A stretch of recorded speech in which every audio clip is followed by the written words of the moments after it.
kulanti wanaagsan daawadayaal waxaa magaalada Ankara ee caasimadda dalka Turkiga laga furay iskuul lagu magacaabo Xamadiye oo ka kooban dugsi hoose dhexe iyo dugsi sare. Iskuulka Xamadiye ayaa noqonaya midkii ugu horeysay ee noociisa ah oo ay bulshada Soomaaliyeed ee muddooyinkii dambe ku soo badanaysay dalka Turkiga ay ka hirgeliyaan halkan. waxyaabaha sida weyn loogu jeclaystay iskuulkan ayaa ah inuu yahay mid kulmiyey aqoonta maadiga ah iyo midda diiniga ah.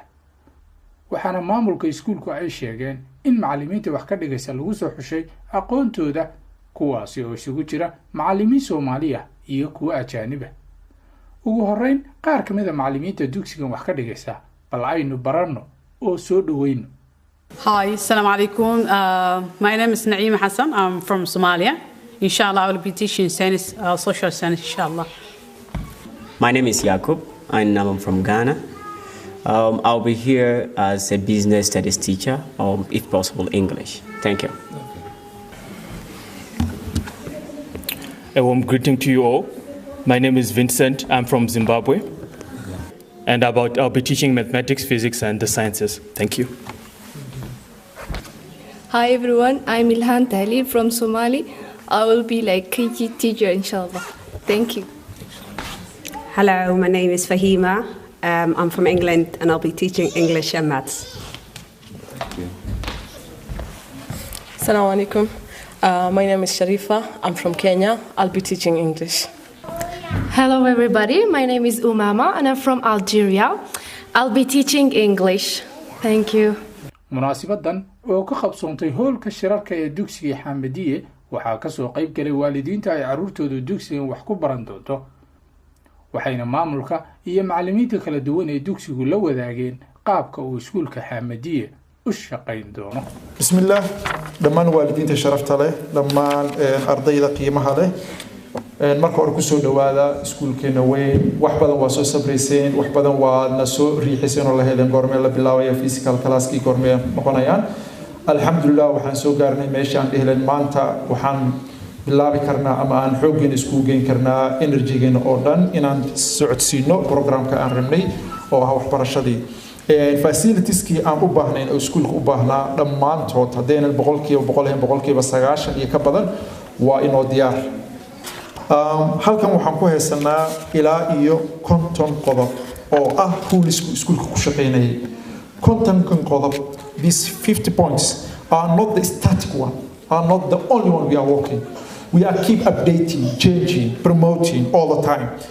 So these points can ma aha points aan ugu talagalnay ardayda inaan ku ciqaabno waa points aan ugu talagalnay ardayda inaan ku horumarino ma doonayno ardayga khalad ka sameeya in aan dhahno khaladkiis kaliya aan ku ciqaabno waa inaan u sheegnaa aan barnaa si uga faa'iideysto. waxyaabaha ugu muhiimsan ee aan arkay intaan iskuulkan jooga aan horeyna aan ogaa waxay yihiin waalidka jacaylka uu ilmaha u qabo wuxuu gaarsiin karaa mararka qaar in ardaydii la siinin fursad ay ku fikiraan in ku hadlin.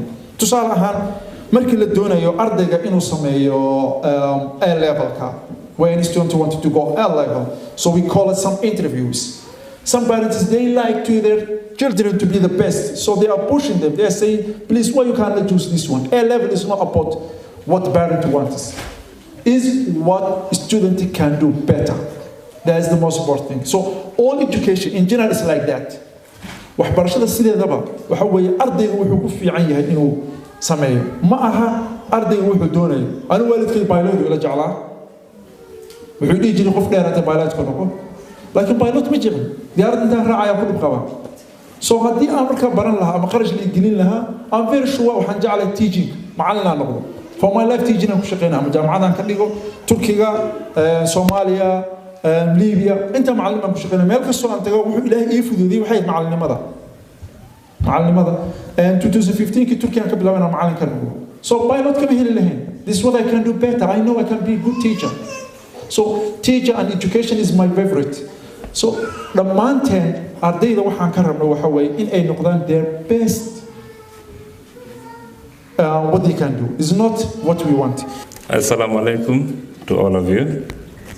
My name's Mr. Brian Onyango Agwari.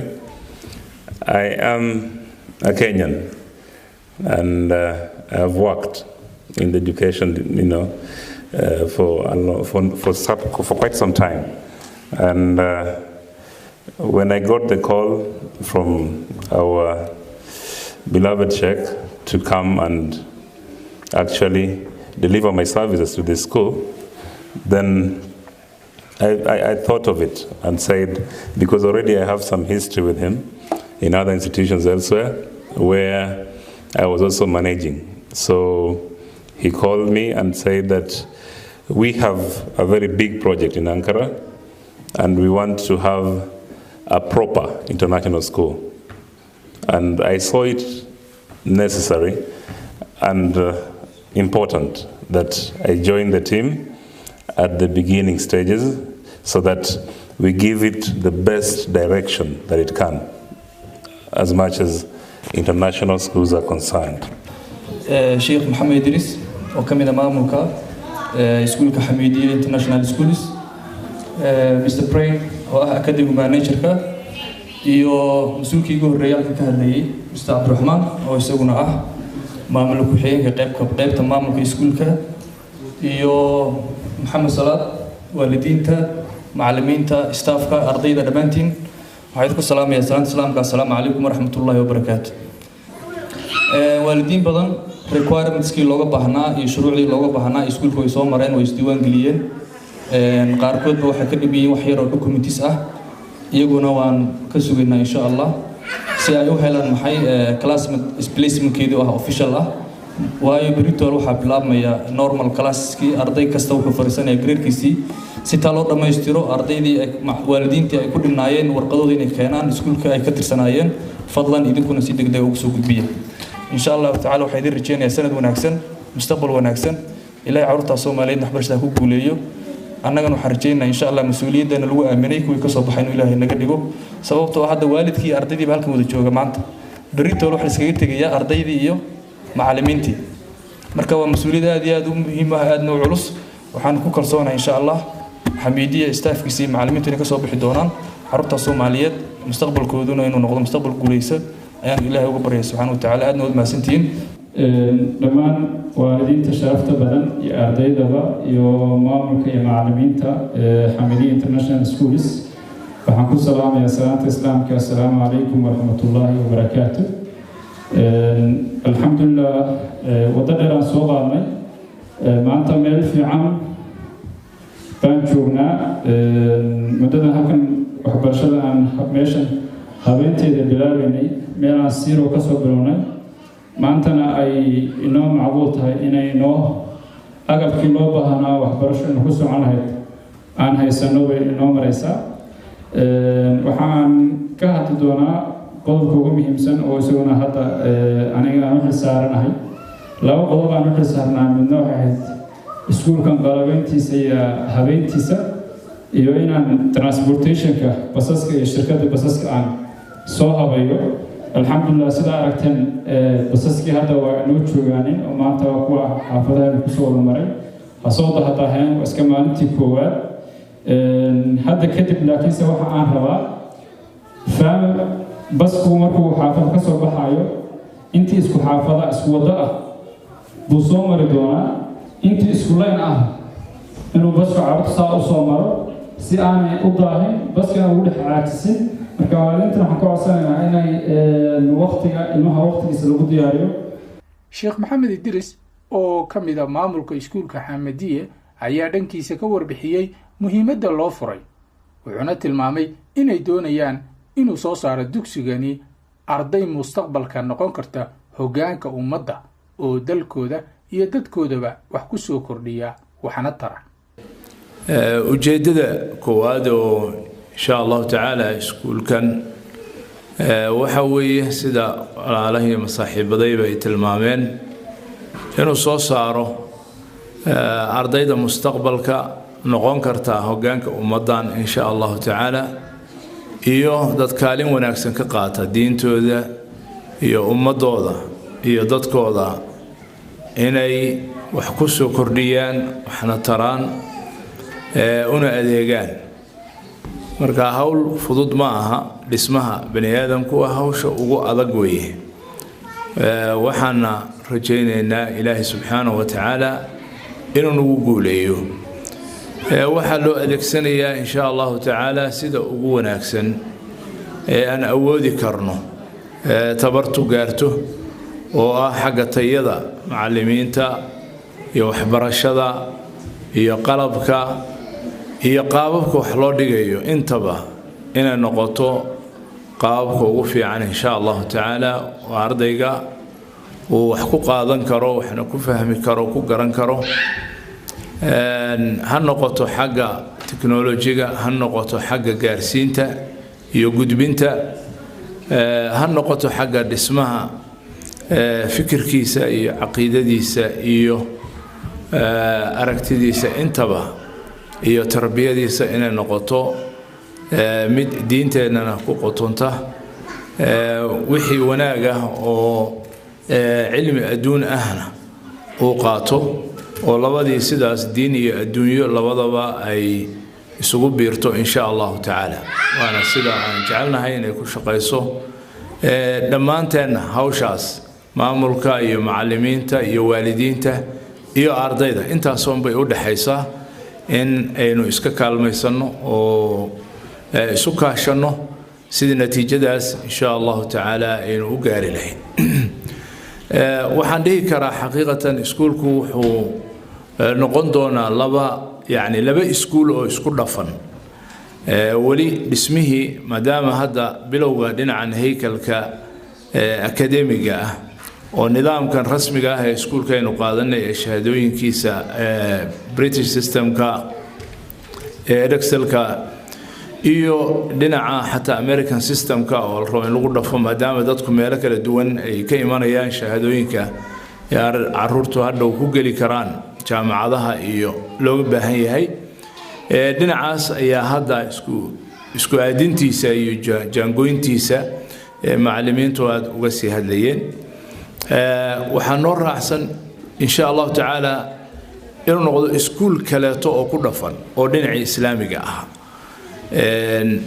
oo maadooyinkeeda ay degsan yihiin macallimiintoodii qaar badan ay magacaaban yihiin oo soo socdaan insha allahu tacaala ay kusoo biiri doonaan usbuucan iyo usbuuca dambeba insha allah oo xagga caqiidada iyo xagga xadiiska qur-aanka kariimka ah xadiiska siirada nebiga calayhi salaatu wasalaam taariikhda islaamka iyo fiqhiga axkaamta sharciga ah intaba ay uu ardaygii uu barto waayo haddii aanu diintiisa wax ka fahmayn